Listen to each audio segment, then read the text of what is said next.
When taking Korean ginseng, it's important to follow the directions on the product package.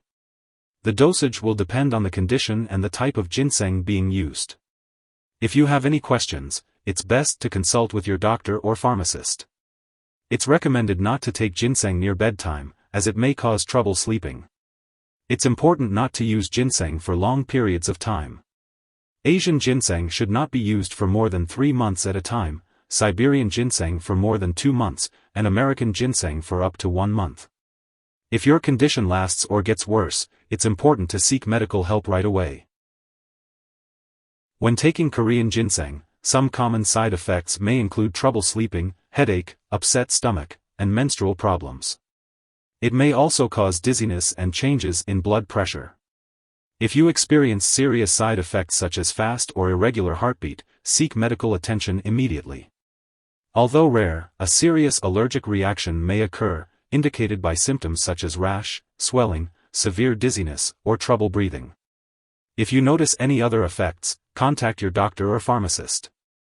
Remember to consult your healthcare provider for personalized advice on the daily dosage and optimal timing to take Korean ginseng. It is important to talk to your doctor or pharmacist before taking Korean ginseng if you have any allergies or health conditions such as high or low blood pressure, heart problems, bleeding/clotting problems, mental/mood disorders, immune system disorders, or conditions affected by estrogen. If you have diabetes, it's important to monitor your blood sugar levels carefully while using Korean ginseng, as it may lower blood sugar levels too much.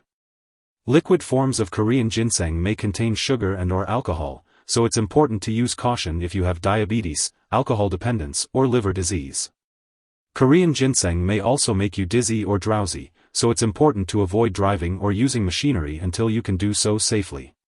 It's also not recommended for use during pregnancy or while breastfeeding. Interactions with other drugs can affect how Korean ginseng works and may increase the risk of side effects. It's important to keep a list of all the medications and herbal products you use and share it with your doctor and pharmacist. Do not change the dosage of any medicines without your doctor's approval. Some drugs that may interact with Korean ginseng include medications that may increase your risk of bleeding, MAO inhibitors, drugs that weaken the immune system, water pills, aspirin, caffeine, decongestants, and stimulants. If you are taking Siberian ginseng, it's important to tell your doctor or pharmacist if you are taking other products that cause drowsiness. Always consult your doctor or pharmacist for more details before taking Korean ginseng with other medications. If someone takes too much Korean ginseng and experiences severe symptoms like fainting or difficulty breathing, they should call 911. Otherwise, they should contact a poison control center immediately.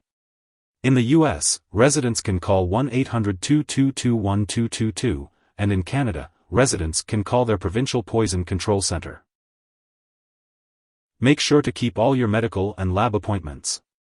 It's important to note that there are various types and qualities of ginseng, each with different effects.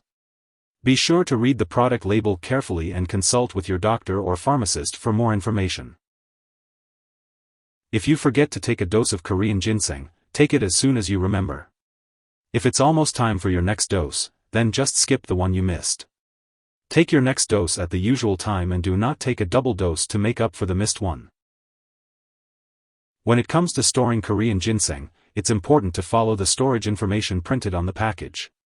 If you have any questions about storage, you can always ask your pharmacist for guidance. It's crucial to keep all medications and herbal products out of reach of children and pets. When it comes to disposing of Korean ginseng, do not flush it down the toilet or pour it into a drain unless instructed to do so. Instead, make sure to properly discard the product and it is expired or no longer needed. You can consult your pharmacist or local waste disposal company for the best way to do this. If you need more help, call your doctor for medical advice.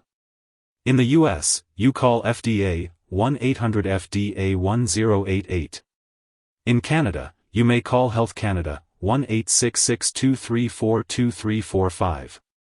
Wishing you good health. Thanks for watching.